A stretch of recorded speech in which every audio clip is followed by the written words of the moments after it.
സൂറത്തുൽ ആദിയാത്ത് ഇങ്ങനെ ഓതുമ്പോ നമ്മുടെ മനസ്സിങ്ങനെ പിടയും. ഖുർആനിന്റെ മാധുര്യം എന്ന് പറഞ്ഞല്ലോ, ചിലപ്പോൾ ഖുർആൻ മധുരമല്ല, പേടിപ്പെടുത്തും. നിങ്ങൾക്ക് താക്കീതായും സന്തോഷ വാർത്തയായുമാണ് ഈ ഗ്രന്ഥം കൊണ്ടുവന്നിട്ടുള്ളതെന്ന് ഖുർആൻ തന്നെ പറയുന്നുണ്ട്. ചിലപ്പോൾ അത് താക്കീതാണ്. സുബഹ് നിസ്കാരത്തിന് ഉണരാത്ത ഒരാൾ സൂറത്തുൽ ആദിയാത്ത് പാരായണം ചെയ്യുമ്പോൾ അയാൾക്കത് പേടിപ്പെടുത്തുന്ന ഒരു അനുഭവമായിരിക്കും.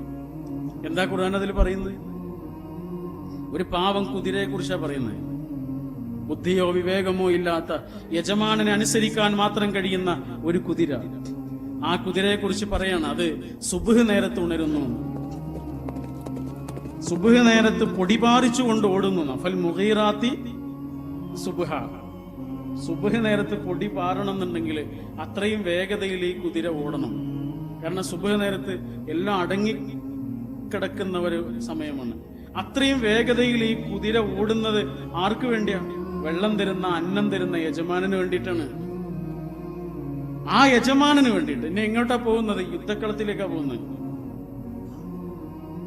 തിരിച്ചു വരുമോ എന്ന് യാതൊരു പ്രതീക്ഷയുമില്ലാത്ത തല പോകുന്ന യുദ്ധക്കളത്തിലേക്ക് ചെന്നിട്ട് ശത്രുക്കളുടെ നടുവിൽ പോയി നിൽക്കുന്നു. ഇത്രയും പറഞ്ഞിട്ട് പിന്നെ ഖുർആൻ എന്താ പറയുന്നത്? പിന്നെ ആ കുതിരയുടെ കഥയല്ല പറയുന്നത്. പിന്നെ പറയുന്നത് ഇന്നൽ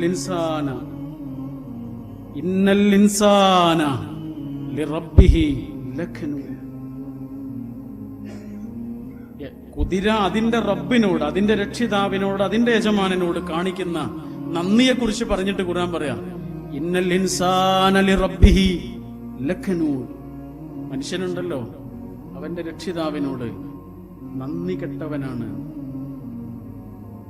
വേറൊന്നും ഖുർആനോട് പറഞ്ഞില്ല. സുബ്ഹ് നേരത്ത് യജമാനന് വേണ്ടി ഉണരുന്ന ഒരു കുതിരയുടെ കഥ പറഞ്ഞിട്ട് ഖുർആൻ പറയാണ് മനുഷ്യൻ നന്ദി കെട്ടവനാണ് എന്ന് പറഞ്ഞാൽ എന്താ? അതേ സുബ്ഹ് നേരത്ത് ഇതേ മനുഷ്യന്റെ യജമാനൻ, അവൻ അന്നം നൽകുന്ന, വെള്ളം നൽകുന്ന, ജീവവായു നൽകുന്ന, അവന് സൗകര്യങ്ങൾ നൽകിയ, സുഖങ്ങൾ നൽകിയ, കിടന്നുറങ്ങാൻ കിടപ്പാടം നൽകിയ, വെയില് കൊള്ളാതെ കിടന്നുറങ്ങാൻ വീട് നൽകിയ, മഴ കൊള്ളാതെ കിടന്നുറങ്ങാൻ മേൽക്കൂര നൽകിയ അവന്റെ രക്ഷിതാവിന് വേണ്ടി ആ നേരത്ത് ഉണരാൻ അവനോട് അവന്റെ രക്ഷിതാവ് പറഞ്ഞിട്ടുണ്ട്. അവനിതുവരെ ഉണർന്നില്ല. കുറച്ച് പണം കിട്ടാനായിരുന്നു അപ്പൊ ഉണരാൻ പറഞ്ഞെങ്കിൽ ഒരു സംശയമല്ല, അവൻ അന്ന് രാത്രി ഉറങ്ങുന്നില്ല. നമുക്ക് സംശയമുണ്ടോ? ഇല്ലല്ലോ.